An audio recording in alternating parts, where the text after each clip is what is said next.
Olá, sejam bem-vindos ao programa Luz com Emmanuel. Hoje vamos conversar sobre o capítulo 27, o esmagamento do mal, do livro Pão Nosso, de Francisco Cândido Xavier, ditado pelo Espírito Emmanuel. Passemos à leitura. Capítulo 27, esmagamento do mal. E o Deus de paz esmagará em breve a Satanás debaixo dos vossos pés. Paulo, Romanos 16:20. Em toda parte do planeta se poderá reconhecer a luta sem tréguas entre o bem e o mal. Manifesta-se o grande conflito sobre as mais diversas formas e, no turbilhão de seus movimentos, muitas almas sensíveis, de modo invariável, conservam-se na atitude de invocação aos gênios tutelares para que estes venham à arena combater os inimigos que as atordoam, prostando-os de vez. Solicitar auxílio ou recorrer à lei de cooperação representam atos louváveis do espírito que identifica a própria fraqueza. Contudo, insistir para que outrem nos substitua no esforço que somente a nós outros cabe despender demonstra falsa posição, suscetível de acentuar-nos as necessidades. Satanás, representando o poder do mal na vida humana, será esmagado por Deus. Todavia, Paulo de Tarso define, com bastante clareza, o local da vitória divina. O triunfo supremo verificar-se-á sob os pés do homem.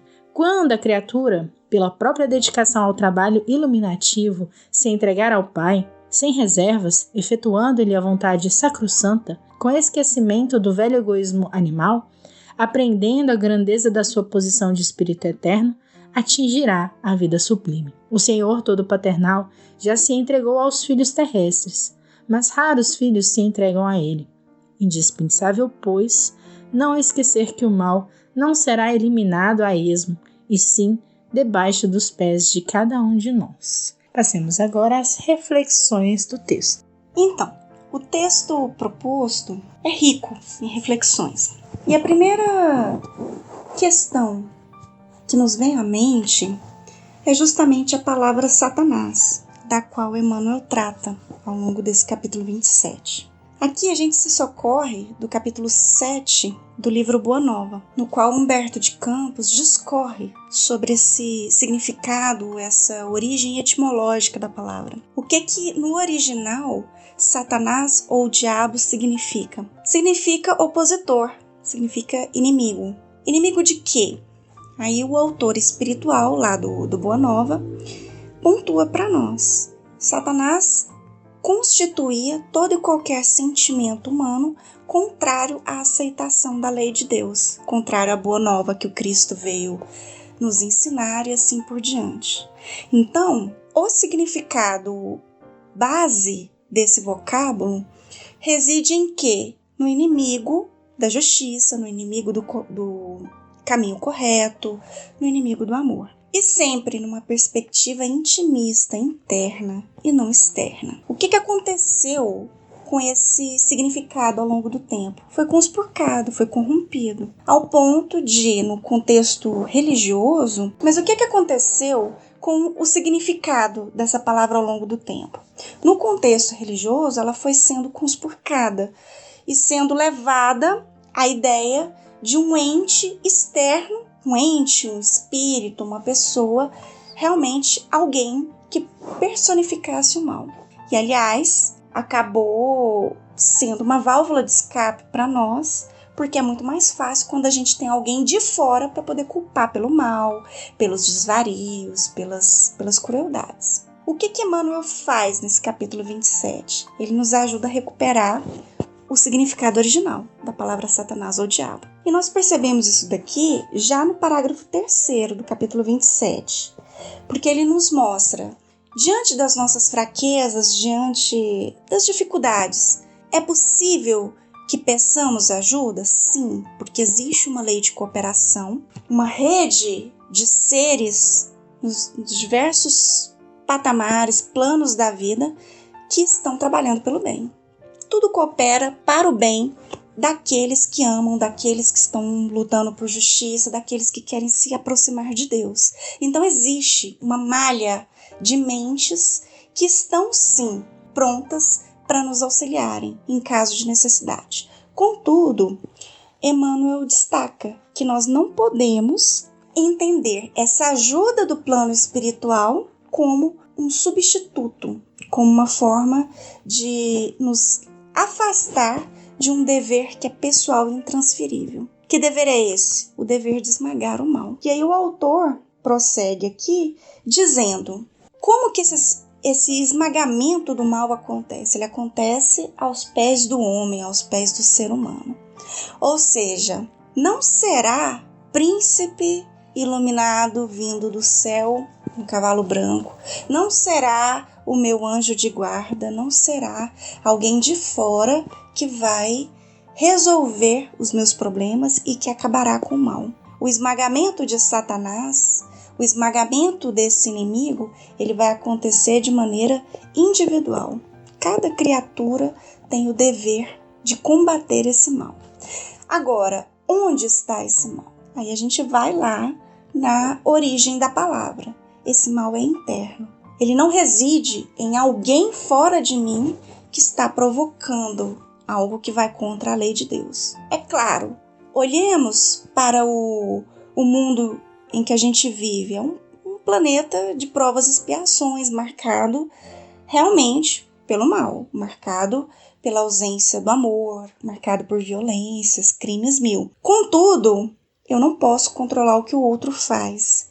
Qual é o mal? Qual é o conflito? Qual é o problema que de fato interessa para a minha evolução espiritual? É aquele que eu posso controlar, é aquele que eu gero, é aquele que está dentro de mim. O outro pode estar fazendo maldades, ele pode estar violando os preceitos divinos. Sim, isso acontece o tempo todo. Mas isso é problema dele. Qual que é o meu problema? É o mal que ainda há em mim. E isso fica muito claro na reflexão do Emmanuel no próximo parágrafo, quando ele diz que a criatura, a própria criatura, vai trabalhar para poder sanar esse diabo interno, para poder combater e vencer esse Satanás que reside dentro de si, ou seja, esse conjunto de sentimentos que ainda vão contra a vontade de Deus na nossa vida. E ele nos dá 2 caminhos básicos para isso. Primeiro, se entregar ao Pai sem reservas, fazendo-lhe a vontade.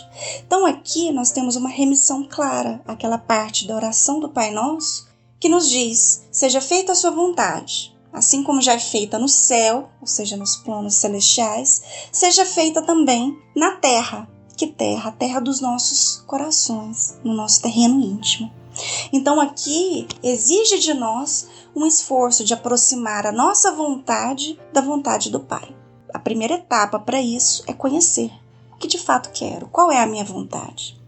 E de que maneira essa vontade está me conduzindo ou me afastando do meu objetivo maior de evoluir. Então, esse tipo de questionamento é indispensável para essa primeira etapa de combate a isso que ainda há em mim e que me atrapalha a progredir. Qual que é a segunda etapa mencionada por Emmanuel? Além de procurar fazer essa vontade de Deus, de acolher e, nesse sentido, não se revoltar contra essa vontade, mas cumpri-la, buscar cumpri-la da melhor maneira possível. Ao lado disso, vem aprender a grandeza da nossa posição enquanto espírito eterno. Ou seja, devemos reconhecer na nossa vida a nossa posição espiritual, a nossa natureza espiritual. Então, o que isso significa, se formos parar para prestar atenção? Isso se traduz, o que significa assumir a nossa postura enquanto espírito imortal? Isso muda tudo no nosso dia a dia. Significa, diante da dor, por exemplo, entender que nós fomos criados enquanto filhos de Deus para toda a eternidade. Que essa passagem aqui na Terra é temporária. Então toda dor, todo problema, tudo que for obstáculo vai ficar menor. Porque a gente sabe, primeiro, que temos condições, enquanto filhos de Deus, de superar isso. E mais, isso é apenas uma etapa de um aprendizado muito maior. Então não há dor que vá durar para sempre. E aí nesse contexto, por exemplo, o suicídio perde o sentido. Porque se está doendo, tem algo que precisa ser aprendido com essa dor, mas isso vai passar. Isso é só um exemplo de como que essa elevação de perspectiva muda modifica a nossa forma de viver, de encarar as pessoas. Por exemplo, se eu tenho a consciência de que eu sou um espírito imortal, de que eu fui criado para felicidade, para plenitude, para perfeição, eu entendo o que eu vim fazer aqui na Terra. Eu compreendo que esse pequeno estágio, essa transitória passagem, tem o objetivo de me ensinar algumas questões, mas que o meu grande objetivo, a minha finalidade maior aqui é aprender e progredir. Portanto, diante disso, eu vou modificar a forma como eu lido com bens materiais, com títulos, posições, enfim, com a aparência. Porque aí eu passo a focar mais no ser do que no aparentar ser. Então, essas duas questões que Emmanuel menciona nesse penúltimo parágrafo, que é procurar entender, acolher e cumprir a vontade de Deus e ter em mente sempre a nossa posição enquanto espíritos imortais, isso modifica completamente a maneira como vivemos e nos prepara inclusive para a passagem, para a volta para a nossa verdadeira vida, que é a do plano espiritual. E consequentemente, se eu busco essas duas diretrizes na minha vida, eu estou procurando evitar, combater esse mal interior, esse verdadeiro Satanás com o qual eu tenho que me preocupar. Então, essa é a primeira lição que nós tiramos. E de que modo? Vamos trazer isso mais para o contexto da doutrina espírita. De que modo esse assunto, de Satanás, de diabo, tem uma aplicação bem específica dentro do espiritismo? Aqui nós trazemos a temática da obsessão, porque o diabo, o demônio, o Satanás, num sentido meio deturpado no contexto religioso, acabam sendo vistos como alguém externo que precisa ser expulso, que precisa ser destruído, afastado, exorcizado, Então, aqui primeiro nós entendemos a obsessão, conforme consta ali no capítulo 28, item 81 de O Evangelho segundo o Espiritismo, é uma ação persistente e negativa de um espírito sobre alguém. Claro, é uma coisa desagradável, é um processo pandêmico. Praticamente todo mundo já passou, está passando ou vai passar por algum processo obsessivo, dado o nível moral e espiritual das pessoas na Terra. Mas o que nos chama a atenção nesse item de O Evangelho segundo o Espiritismo é que a obsessão só acontece porque há um problema interno que lhe abre as portas. Então, não existe obsessão gratuita. A obsessão em si é uma forma de prova e ela está me indicando que algo em mim não está bem. Portanto, esse inimigo externo, que às vezes realmente pode estar ali, tentando me prejudicar às vezes por séculos, essa obsessão externa só tem lugar porque há dentro de mim inimigos verdadeiramente perigosos. São aquilo que Emmanuel denomina em sua obra de inimigos ocultos. São problemas morais. A obsessão é um problema de ordem moral e que, portanto, reclama solução também de ordem moral.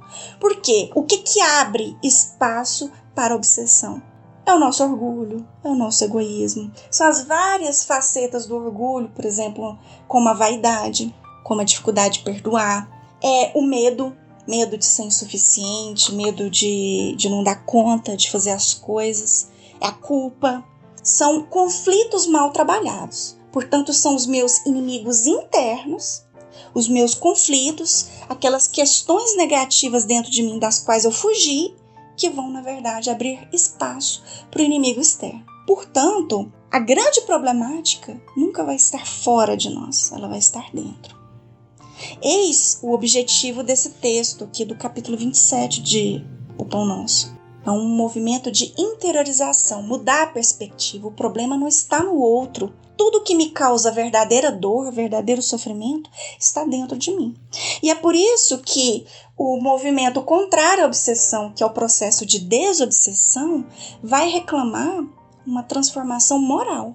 Jamais virá para o espírito obsessor, que na verdade é um irmão doente, é um irmão magoado, é alguém que no passado o obsidiado feriu, e que agora está reclamando atenção, está reclamando um amor não correspondido, está reclamando uma injustiça que lhe foi cometida anteriormente.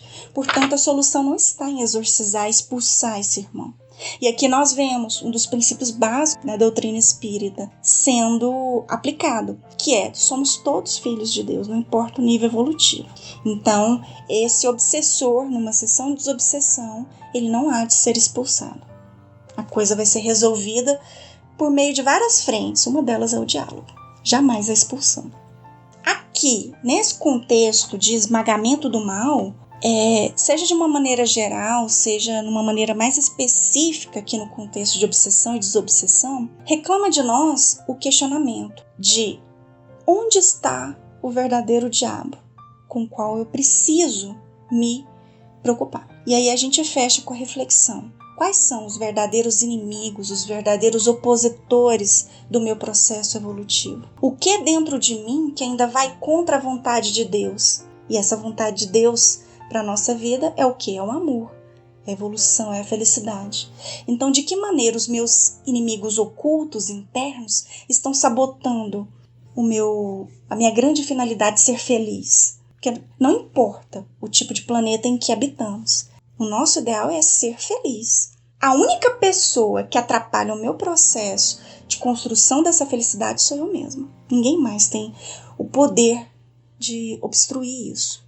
Porque a verdadeira paz, a verdadeira felicidade advém de um mundo interno, de uma disposição interna. Questionemos-nos acerca dessas pontuações e levemos essas palavras de Emmanuel conosco ao longo dessa semana.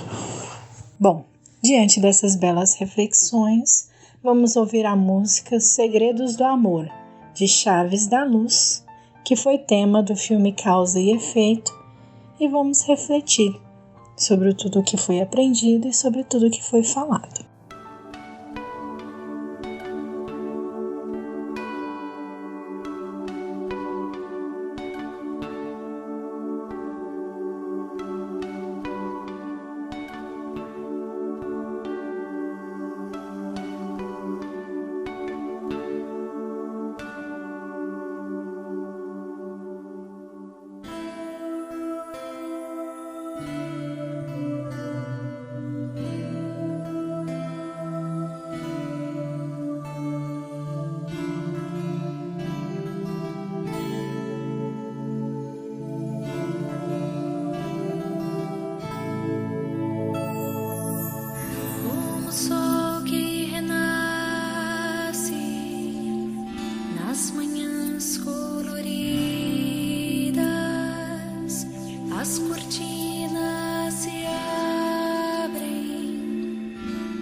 Os palcos mostrando